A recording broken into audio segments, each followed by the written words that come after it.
O próximo presidente da República vai indicar 4 ministros do STF. Se a gente não ganhar essas eleições, eu acho que é uma questão de sobrevivência do país, né? Tem coisas maiores em jogo. As pessoas têm que entender que a imprensa hoje ela é muito pró-esquerda. Totalmente, assim. Eu acho muito legal que a gente tem hoje, por exemplo, o YouTube, canais de relevância, até porque há uns anos atrás a gente era refém da própria Rede Globo. A Rede Sim. Globo ela elegia candidatos, né? A gente tem, por exemplo, o Collor, entre outros ali. Então hoje a gente tem o YouTube aqui, que a gente tem mais liberdade para que Sim. a gente leve informações Não, e olha que só não sejam como é que a manipuladas. esquerda ela é implacável, tá? Olha como a esquerda é implacável, isso aqui é interessante.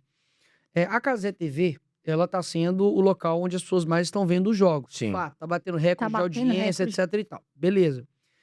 Mas as pessoas não estão preferindo a Cazé só por questões políticas. Realmente, a galera deixa de ver Globo por conta que não aguenta mais a esquerda, petismo, o tanto que eles são consórcio do governo. Mas não é somente por questão política, porque a Cazé também tem muita gente de esquerda lá. Isso é Uhum. fato. Não, Sim. o Cazé O já próprio falou que é Cazé esquerdista. falou que votou enfim, no Lula, né? E pra ver o tanto que eles são assim, implacáveis, que eles não querem saber, qualquer pessoa que estão, digamos assim, cutucando, atrapalhando eles, eles vão pra cima. Não importa se você votou no Lula, você fez campanha pra ele, não importa. Você é descartável quando você não tá cumprindo a cartilha. Do tanto que agora eles abriram uma investigação contra a Cazé TV por causa das bets. Agora, peraí. Os times todos de futebol têm patrocínio de bet. Sábio. A Globo também tem propaganda de bet. Estádio tem coisa de bet. E aí eles começam a falar, né? Porque a responsabilidade das casas de aposta, a responsabilidade dos influenciadores, a responsabilidade das propagandas de bet, a responsabilidade de Globo, a responsabilidade da Cazé TV. Por que ninguém tá falando da responsabilidade do cara?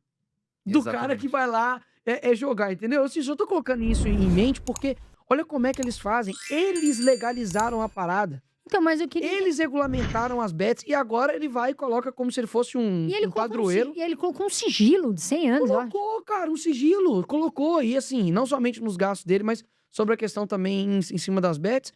E assim, agora eles colocam como ele quisesse resolver o problema que ele mesmo criou, cara. Ele criou um caos pra poder depois vir como a solução do problema.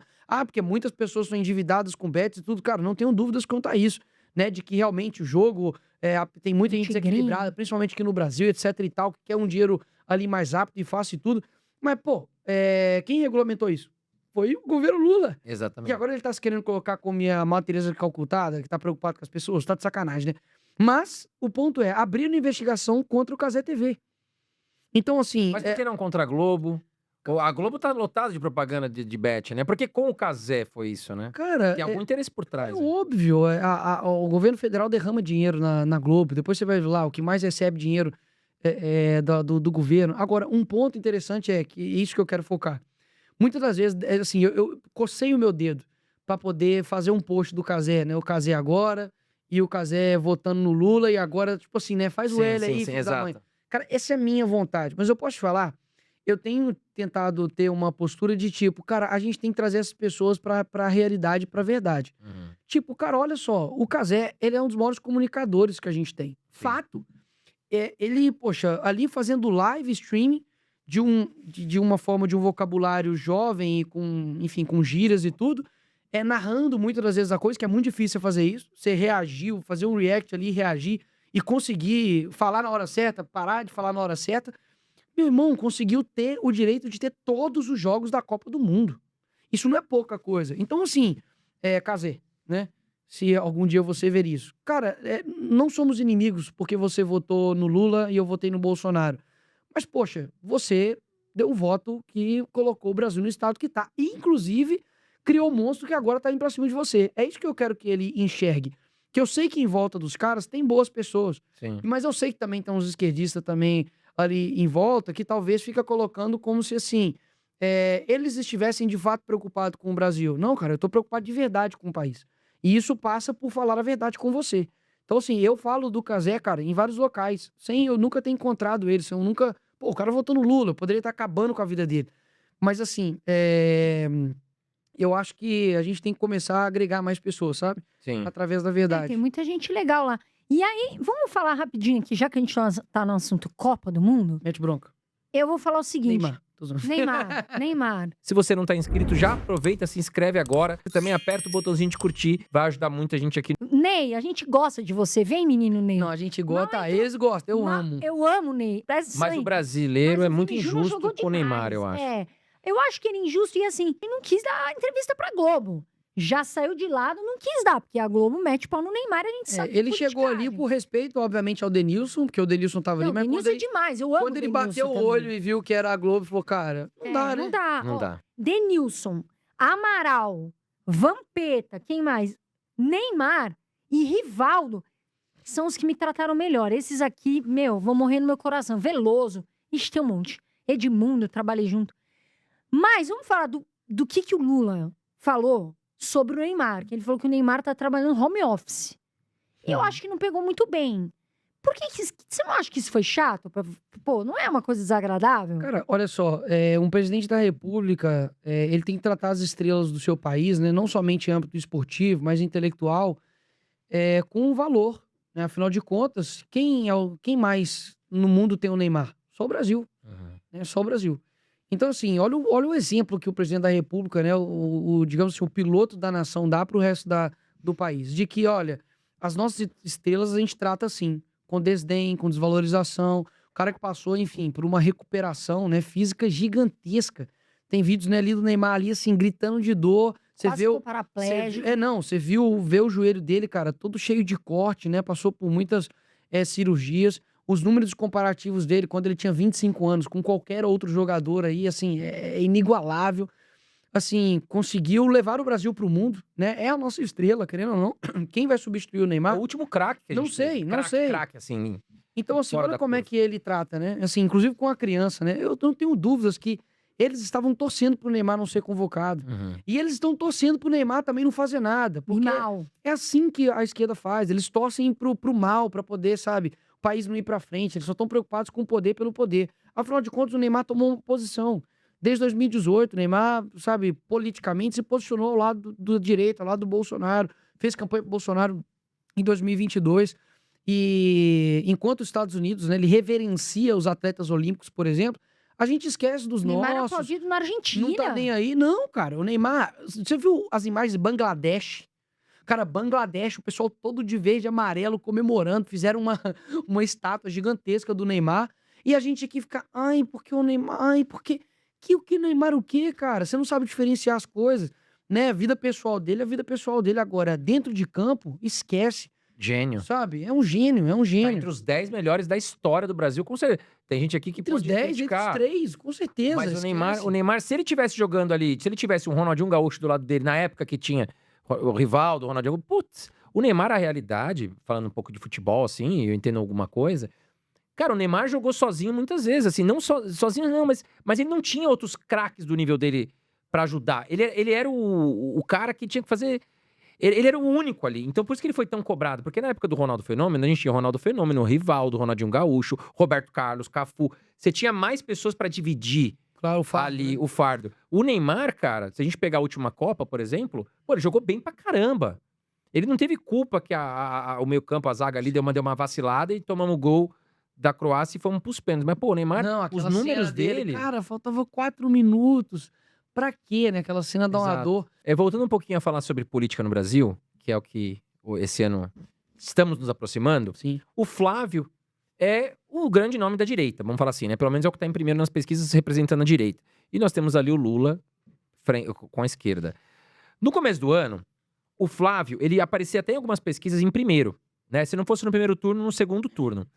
Aí apareceu aquela história do Banco Master, onde ele pediu dinheiro pro pai dele em relação ao filme e tudo mais. E isso, no curto prazo, pelo menos, afetou o nome dele nas pesquisas, né? E aí ele teve uma queda. E aí, o que eu quero entender com você? Você acredita que essa questão do Banco Master pode ter atrapalhado completamente a eleição do Flávio? Ou a gente ainda tem tempo para ele, né, apresentar outros projetos? Tem muito tempo para... O que você entende com esse cenário que foi apresentado do Master em relação ao Flávio? Não, acho que completamente não. É inegável que houve um impacto, né? Em âmbito de pesquisas e tudo, né? Que a gente tem visto. Mas eu acho que completamente não. Eu acho que a política, ela é feita igual uma montanha-russa, né? Toda hora que você tá lá em cima, toda hora que você tá lá embaixo. tem essas dificuldades, né? Enfim, que é natural. Seu o próprio Lula, né? O Lula tava preso, pô. O Lula tava preso, deveria ter ficado lá, né? Mas foi, enfim, foi solto literalmente, não foi descondenado, né? Foi descondenado, na verdade, né? Enfim, e conseguiu alcançar a presidência da República. Então, eu acho que as coisas vão se alterando. Acho que fatos novos podem surgir, que realmente coloca o centro, né, dessa questão do Master no local onde ele realmente nasceu, primeiro Bahia. Então já está ali chegando, né? Chegou no Jacques Wagner, acredito que vai chegar em outras pessoas. Você tem também a figura do Lulinha também envolvido, né? E isso está na mão do André Mendonça, em questões bastante sérias. Você tem o escândalo, enfim, do INSS. Então eu acho que a rejeição do Lula é muito alta. Eu viajo em vários locais assim, eu vejo, cara, me fala aí o que melhorou nesse país, cara, sabe? Sobre o comando dessas pessoas, né? Então eu acho que assim, o que a gente precisa sempre fazer é conseguir olhar para dentro, né? Fazer uma autocrítica, aquilo que precisa melhorar, aquilo que precisa melhorar. Tem muita gente que em volta que fica muito só em torcida, né? Não quer enxergar, talvez analisar o que está acontecendo, né? Antes de sair falando. Eu acho que isso mais prejudica do que ajuda o Flávio. Eu acho que a gente tem que ser sincero, a gente tem que conversar com o cara, tem que dar as dicas. Sempre quando eu tenho a oportunidade, né? Passei 3 dias lá em BH com ele, a gente fez várias agendas, a gente foi no Mercado Central, visitamos o aeroporto lá de Betim, futuro aeroporto de Betim que vai ter. A gente foi no lançamento na estadual de Minas Gerais com várias lideranças, lotado também. A gente foi em Patos de Minas, lá na Fena Milho, que foi gigantesco também o evento. Andamos lá, andamos de cavalo. Enfim, fomos no Ceasa também, enfim, lotado de pessoas ali apoiando. Então foi uma agenda assim, muito propositiva. E sempre quando tinha oportunidade ali de estar com ele dentro do carro ou mais próximo, a gente conversava, né, sobre essa questão de alinhamento, daquilo que pode melhorar, daquilo que a gente tem que fazer, aquilo que não tem que fazer. Eu acho que é assim que a gente ajuda um candidato, né? Eu, inclusive, fiz um vídeo falando a respeito da redução da maioridade penal, né? Que eu acho que é um tema de ouro pra gente. Afinal de contas, já é uma luta de quantos anos que a esquerda trabalha contra e quantas pessoas não sofreram nas mãos de menores durante esses 20, 30 anos, né? Só nesse último mês, você pode pegar aí, foi criança de 10, criança de 7 anos que foi abusada por 5 menores, né? E esses meninos vão cumprir aí o que tá dentro do ECA, que é 3 anos no máximo, dentro lá do internato, e depois, quando fizer 18 anos, vai ser solto. Aí tá com a ficha limpa pra poder, Vai fazer a mesma coisa. pra poder cometer crime de novo. Então, assim, esse vídeo eu fui e citei o Flávio, porque o projeto é dele, né? Que tá lá no Senado, pra gente conseguir reverter isso. Ou seja, é você, de forma inteligente, né? Inserir o Flávio na vida das pessoas, mostrando que, cara, ele é um cara propositivo. Não tô fazendo só, tipo, torcida pra ele aqui, não. Ele é um cara que tem boas defesas, né? A gente tem compartilhado as vitórias dele com relação ao governo Trump, né? Quando ele esteve lá e depois saiu a decisão do PCC e CV como terroristas, né? Enfim, caminhando com ele lá em Brasília, quando sempre dá, a gente se encontra, estivemos juntos para poder, inclusive, bater as decisões sobre Minas Gerais. Então, assim, cara, a gente tem trabalhado porque a gente sabe que tem coisas muito grandes em jogo, né? As pessoas precisam entender que é uma questão realmente de sobrevivência, né? Tem gente que fala assim, porque na época de 2022, vocês falaram que se o Brasil ganhasse ia virar uma Venezuela, né? Cadê? Cara, você precisa enxergar que já aconteceu, né? Porque no fim das contas, a Venezuela não era só uma questão de alimento e fome. Era uma questão principalmente da estrutura de como estava o país, né? Democraticamente, eles tomaram primeiro o quê? A Suprema Corte. A Colômbia também foi da mesma forma, né? Então, assim, hoje o nosso país, a gente está escravizado à mercê de uma decisão de juízes. Se eles quiserem acabar com a vida de uma pessoa, ele vai fazer isso, né? Tem gente que tomou multa milionária porque mandou um meme, mandou uma figurinha dentro de um grupo de WhatsApp. Empresários, né? Mas eram o quê? Era de direita. Pessoas do dia 8 de janeiro, né? Que algumas delas, né, cometeram realmente crime de depredação de patrimônio público, tem que pagar por isso, mas a pena máxima é 3 anos. Elas já estão mais de 3 anos na cadeia, entendeu? Sendo tratados piores do que chefe de organização criminosa, tomando cadeia apenas de 17 anos. Quem que no Brasil toma pena de 17 anos, André? Quem? Então, assim, tudo isso está em jogo agora. O próximo presidente vai indicar 4 ministros do STF.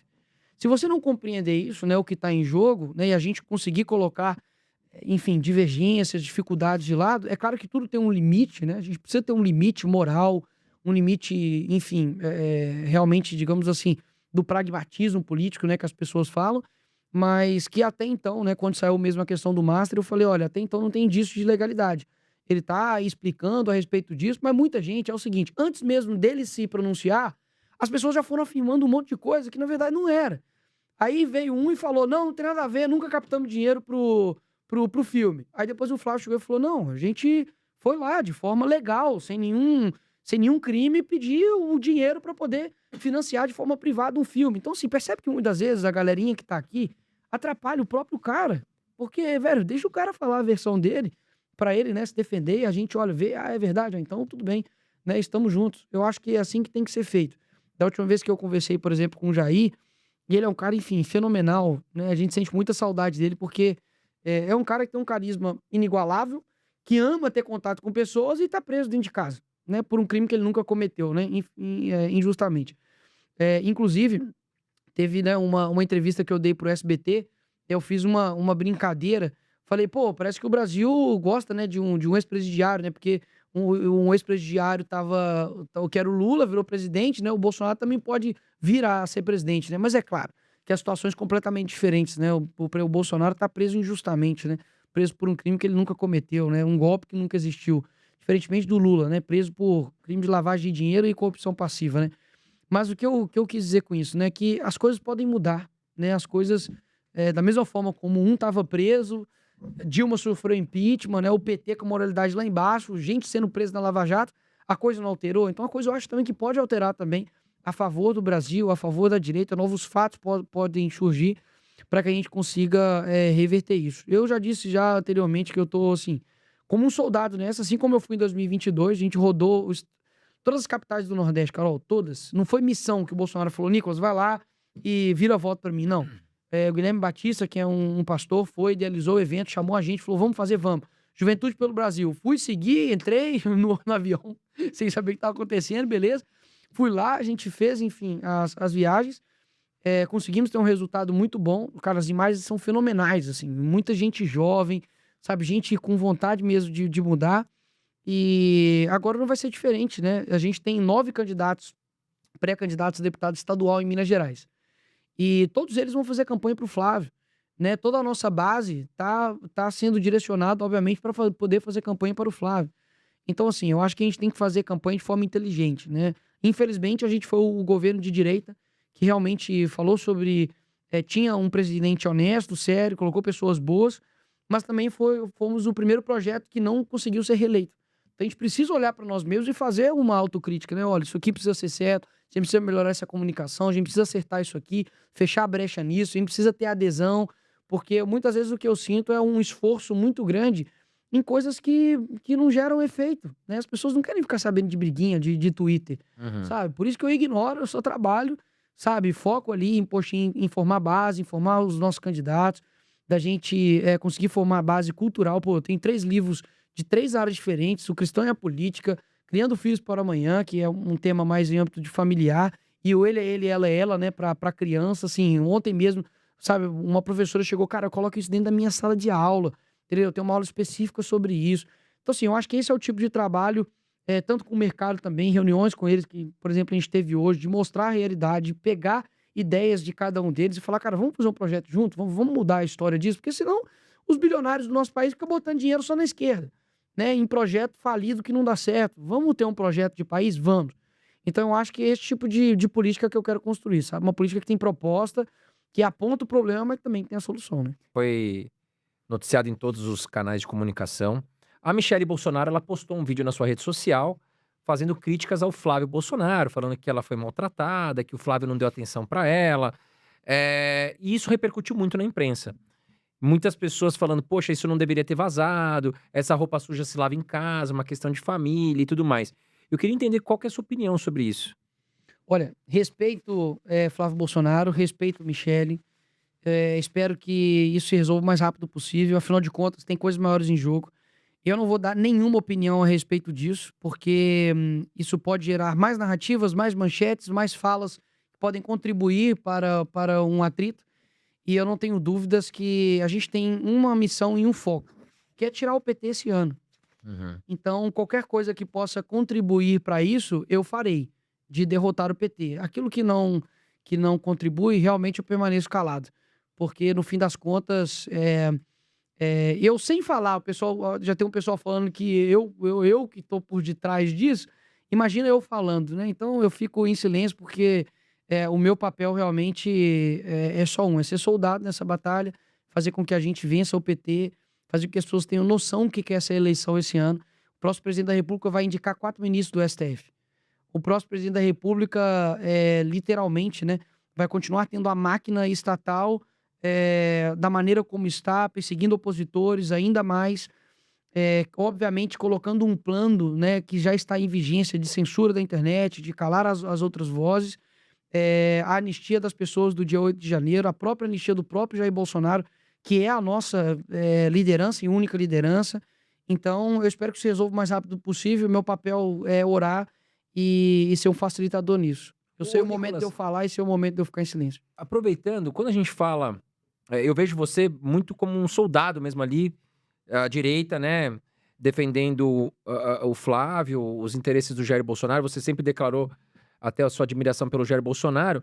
E o que eu entendo olhando num cenário político Brasil hoje? Nós temos a esquerda com o Partido dos Trabalhadores. Muitos políticos que já tiveram aqui falam que o PT é um partido muito organizado, lá em Brasília e tal. E a gente vê que a esquerda ela tá em prol do Lula. Nós temos na direita hoje, nós temos aí o Flávio Bolsonaro, nós temos o Renan Santos, Zema. nós temos o Zema e o Caiado. São os mais, né? Você não acha que seria melhor, poxa, a direita tá unida em prol de um nome? Por que isso não acontece? Porque tem vários interesses aí em jogo. Eu acho que cada um também, digamos assim, tem direito a concorrer a presidente da República. Eu não vou impedir que os outros concorram a presidente da República, concorre quem quer. Mas, realmente, existe um cenário agora muito sério, muito agravante, né? De que se a gente não ganhar essas eleições, eu acho que é uma questão de sobrevivência do país, né? Porque o Brasil está passando a deixar de existir o porquê de existir. Né? Qual que é o sentido de ter o Brasil, né? Afinal de contas, a gente paga os mais altos impostos, carga tributária atingindo o maior pico dos últimos 15 anos, maior arrecadação, ao mesmo tempo, menor retorno para a sociedade, estatais quebrando, sabe? O dinheiro público sendo usado de uma forma completamente irresponsável, o judiciário sendo manchado, né, por vários juízes complacentes, né, com crime, com corrupção, essa é a realidade. Então, assim, a gente precisa ter um porquê de ter o país. Se as pessoas vão olhar para o lado e vão falar, cara, não tem mais o porquê eu ficar aqui nesse país, né? Então, assim, óbvio que existem vários interesses partidários, interesses pessoais, de cada um querer lançar a sua candidatura. O fato é, o único que tem condição realmente de chegar ao segundo turno é o Flávio. Algum outro tem? Então, pelas pesquisas, não, né? Mas Sim. você entende quando eu falo isso? Me parece que a esquerda, ela tá unida. Porque E só a tem uma, direita, né? como o pessoal fala, pô, a direita tá rachada. Como é que você interpreta esse tipo de Cara, afirmação? eu vejo o seguinte, a esquerda, ela tem muito mais tempo de existência, no sentido de formação, de criação de base, de estruturação de pensamento ideológico e filosófico e político. Então, assim, poxa, em 1917, Revolução Russa, os caras se matavam entre si, para poder ter o poder, né? Então, eu acho, assim, natural você ter atritos, divergências, pessoas querendo tomar uma decisão e o outro discordando. Isso, para mim, é natural. Agora, o que acontece a gente tem, digamos assim, pouco tempo para isso, né? Porque a esquerda, sim, ela, digamos, ela é unida nesse sentido, pô, todo mundo com Lula, todo mundo com Lula, todo mundo com Lula e pronto, acabou. Mas também tem as divergências dele. Eu vi esses dias mesmo aí, uma fulana aí do pessoal aí, nervosa, porque vai receber só 2,3 milhões de fundo eleitoral, não vai receber mais, né? Olha que delícia, né? Eles amam, né, gastar o seu dinheiro, né, para poder fazer campanha, né? Promete saúde, educação, tô preocupado com o trabalhador, mas só ele vai gastar 2,3 milhões em dinheiro público, né? Em dinheiro do fundo aí. Então, assim, o que eu sinto, que eles também têm os atritos deles, eles também têm, com certeza, ali as confusões. Eles, eu acho que, pelo tempo, aprenderam a fazer isso de forma mais interna. Eu acho que a hierarquia ali também, digamos assim, entre aspas, é muito fácil você unir quando o juiz é seu, quando a torcida é sua, quando você tá jogando em vantagem, né, contra o outro time, é muito fácil ter união dessa forma, né? Agora, a gente tá em posição de desvantagem mesmo, né? O Jair Bolsonaro tá preso, a mídia bate de forma seletiva muito mais na direita do que do que na esquerda. Eles podem usar os influenciadores, botar dinheiro por fora e caramba quatro, né, para poder fazer campanha e poder fazer o jogo sujo deles. Eles podem ser envolvidos em qualquer tipo de escândalo que não dá nada, né? Poxa, você viu alguém hoje falar, fazer um escândalo porque o vereador do PT aqui estava envolvido com o PCC? Saiu na mídia, mas, cara, com certeza a minha ida para a Copa do Mundo com o meu dinheiro dá mais repercussão do que um vagabundo vereador do PT estava envolvido com o PCC. Você tá entendendo? Então, assim, não é que tipo, ai, porque a esquerda... Cara, é porque, digamos, né, é fácil você se unir quando tudo tá ao seu favor, né? Eu acho que a direita, obviamente, tem muito ainda que melhorar, muito que amadurecer, mas eu acredito que a gente, cara, tem uma missão esse ano. Realmente, o que tá em jogo é muito grande. A gente precisa tirar o PT, cara. Mas, óbvio, a gente precisa não somente tirar o PT, mas ter em mente do que vai ser feito do pós. O que nós vamos fazer como país dali pra frente? Qual que é o plano da direita para segurança pública, para saneamento básico, sabe, para reestruturação do país, para ministério, para educação, para segurança, sabe? A gente tem que deixar isso muito claro também. Porque não é só tirar o PT. Nós temos que tirar o PT, isso é fato, é o primeiro obstáculo. E depois disso, a gente tem que ter um plano para a nação, né?